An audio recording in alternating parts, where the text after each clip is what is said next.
পলের চতুর্থ মিশনারি যাত্রা। পলের চতুর্থ মিশনারি যাত্রা পবিত্র শাস্ত্রে উল্লেখ নেই, তাই কিছু বাইবেল বিজ্ঞগণ প্রশ্ন তুলেছেন চতুর্থ মিশনারি যাত্রা কখনো ঘটেছিল কিনা।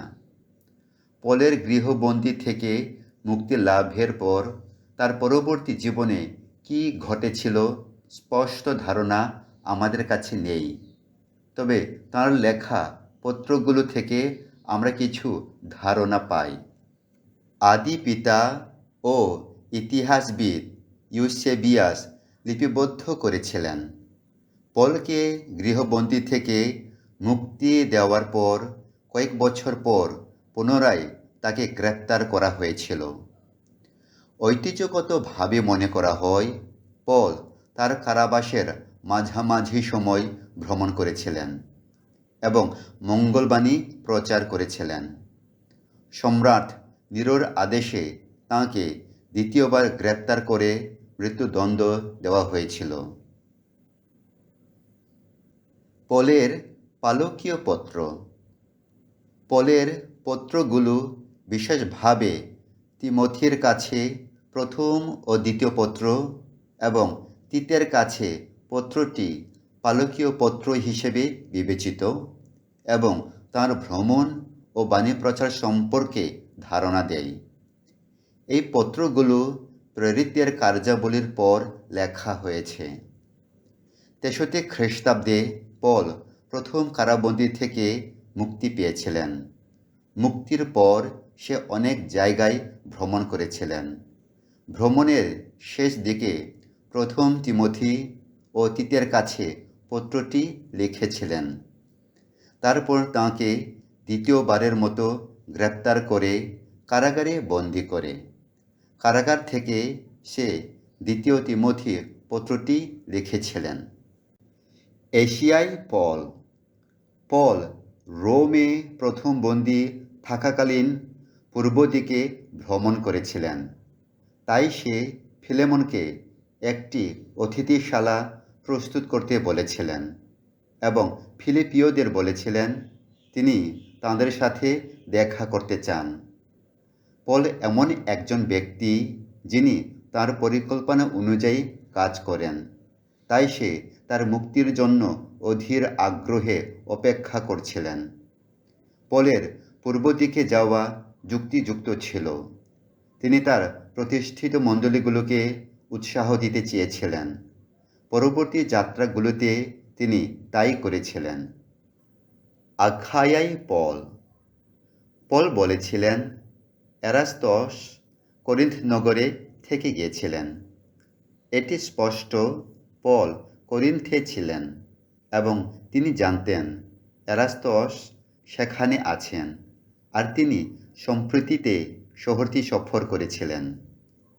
পল তিতকে নিকোপলিসে তাঁর সঙ্গে যোগ দেওয়ার জন্য আমন্ত্রণ জানিয়েছিলেন। তিনি তিতকে বলেছিলেন সে শীতকালে আখায়া শহরের নিকোপলিসে কাটাবেন। পল যখন এই পত্রটি লিখেছিলেন তখন সে ইতিমধ্যে আখায়া অথবা খুব কাছাকাছি কোথাও ছিলেন। আশা করছিলেন খুব শীঘ্রই তিতের সাথে তাঁর সাক্ষাৎ হবে। ক্রিটে পল। পল উল্লেখ করেছিলেন তিনি ক্রিটে ছিলেন এবং মণ্ডলীকে সমৃদ্ধি করতে তিতকে দায়িত্ব দিয়েছিলেন। বাইবেল বিজ্ঞগণ মনে করেন রোমে গৃহবন্দী হওয়ার আগে সিজারিয়া থেকে রোমে যাওয়ার সময় ক্রিটে জাহাজ ডুবে গিয়েছিল এবং সে সেখানে বাণী প্রচার করার জন্য সুযোগ পেয়েছিলেন। যাই হোক, জাহাজ ডুবির এই অল্প সময়ের মধ্যে ক্রিটে মণ্ডলী স্থাপন করা সম্ভব নয়, এমনকি সে দ্বীপ জুড়ে মোটেও সফর করেননি। সম্ভবত পল ক্রিটে ফিরে এসেছিলেন, বাণী প্রচার ও মণ্ডলী স্থাপন করেছিলেন। তার প্রস্থানের পর তিতকে সেখানে রেখে গিয়েছিলেন যাতে তাঁর চলমান কাজ শেষ করে শহরে প্রবীণদের নিযুক্ত করতে পারেন। মাসিদনে পল। প্রথম তিমথির শুরুতে পল বলেছিলেন, যখন আমি মাসিদনে ছিলাম। এই পত্রটি পর্যালোচনা করে মনে হয় তিনি দূরবর্তী অতীতের ঘটনা বলেননি, তিনি এই মুহূর্তের কথা বলছেন। রোমে গৃহবন্দী থেকে মুক্তি লাভের পর মাসিদন সফর করেছিলেন এবং পরে তিনি এফেসাসে ফিরে গিয়েছিলেন। এটাই ছিল তাঁর পরিকল্পনা। চতুর্থ, মিশনারি যাত্রা সম্পর্কে সন্দেহ। পলের চিঠিগুলোতে কিছু সুস্পষ্ট বর্ণনা রয়েছে যা প্রেরিতদের কার্যাবলীর সাথে মিল নেই। এর অর্থ হল রোমে গৃহবন্দির পর ঘটে যাওয়া কিছু ঘটনাগুলোর ইঙ্গিত দেয়। বাইবেল বিজ্ঞগণ মনে করেন পলের প্রথম 3টি মিশনারি যাত্রার সময় উল্লেখিত স্থান, ঘটনার ধরন, ব্যক্তিদের মধ্যে মিল রয়েছে। তাই নিশ্চিতভাবে বলা কঠিন। তাই তাঁরা দাবি করেন প্রেরিতদের কার্যাবলীর সাথে সামঞ্জস্য নেই বলে প্রথম 3টি মিশনারি যাত্রায় একটিতে ঘটে যাওয়া ঘটনা হতে পারে বলে মনে করেন। এছাড়াও কিছু বাইবেল বিজ্ঞগণ মনে করেন পল কিছু জায়গায় দীর্ঘ সময় কাটিয়েছিলেন, যেমন করিন্থ নগরে 18 মাস ও এফেসাসে 3 বছর। তারা জোর দিয়ে বলেছেন এই দীর্ঘ অবস্থানের সময় অনেক অলিখিত ঘটনা ঘটতে পারে। এছাড়াও সেই সময়কাল সম্পর্কে আমরা বেশি কিছু জানি না। পল তাঁর চিঠিতে যে সমস্ত ঘটনা উল্লেখ করেছেন তা সমস্তই প্রথম 3টি মিশনারি যাত্রায় ঘটেছিল। তবে যাই হোক, আমরা ধরে নিতে পারি পল রোমে গৃহবন্দী থেকে মুক্তি পাওয়ার পর চতুর্থবারের মতো মিশনের যাত্রা করেছিলেন। স্পেনে পলের সম্ভাব্য যাত্রা। পল কি কখনো স্পেনে পৌঁছেছেন কিনা জানি না, তবে সেখানে বাণী প্রচার করার ইচ্ছা ছিল।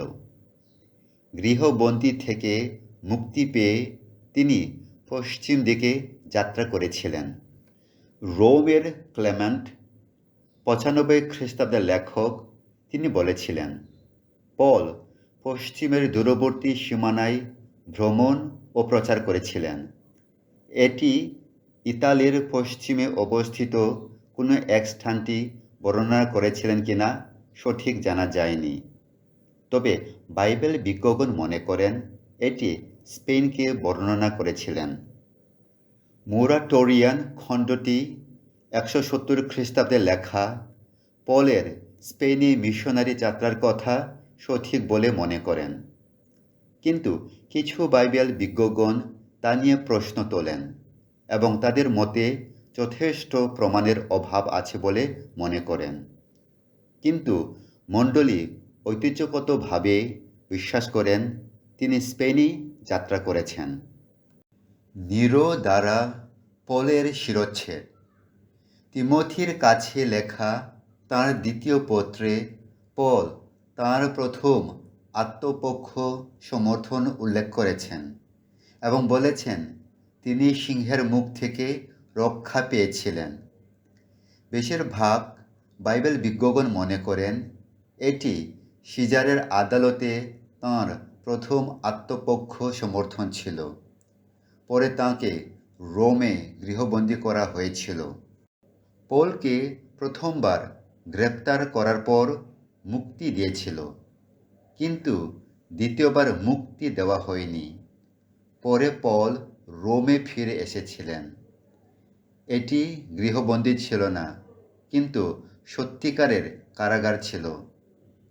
60 দশকের মাঝামাঝিতে খ্রিস্টানদের ওপর নৃশংসভাবে নির্যাতন করার জন্য নিরো প্রস্তুত করেছিলেন। 64 খ্রিস্টাব্দে রোম নগরের বেশিরভাগ অংশ পুড়ে গিয়েছিল। তখন সম্রাট নিরো খ্রিস্টানদের দোষারোপ করেছিলেন। পরে সম্রাট পলকে শিকল দিয়ে বেঁধে গ্রেপ্তার করার হুকুম দিয়েছিলেন। এভাবে পলকে আকস্মিক ও অপ্রত্যাশিতভাবে বন্দী করা হয়েছিল। তাই পল পুরাতন নিয়মের পুস্তকগুলো সংরক্ষণ করতে সক্ষম হননি। পরে পল অনুরোধ করে বলেছিলেন সেগুলি যেন তাঁর কাছে আনা হয়। পল সম্ভবত রোমে দ্বিতীয় কারাবাসের সময় দ্বিতীয় তিমথি লিখেছিলেন। এই পত্রটি লেখার পর তাঁকে শিরচ্ছেদ করা হয়েছিল। কিন্তু কিছু বাইবেল বিজ্ঞগণ মনে করেন পলকে 64 খ্রিস্টাব্দের শুরুর দিকে হত্যা করা হয়েছিল।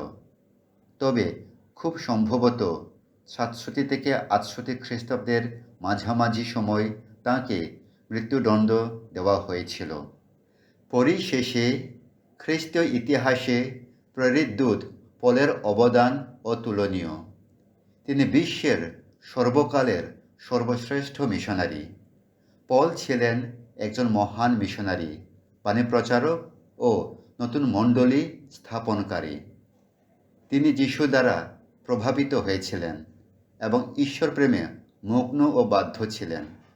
তিনি মনে করেছিলেন যিশু তাঁকে তাঁর দূত হওয়ার জন্য আহ্বান করেছেন। তাই তিনি যিশুর জন্য ও মঙ্গল সমাচারের জন্য অনেক দুঃখ, কষ্ট ও যন্ত্রণা সহ্য করতে হয়েছিল।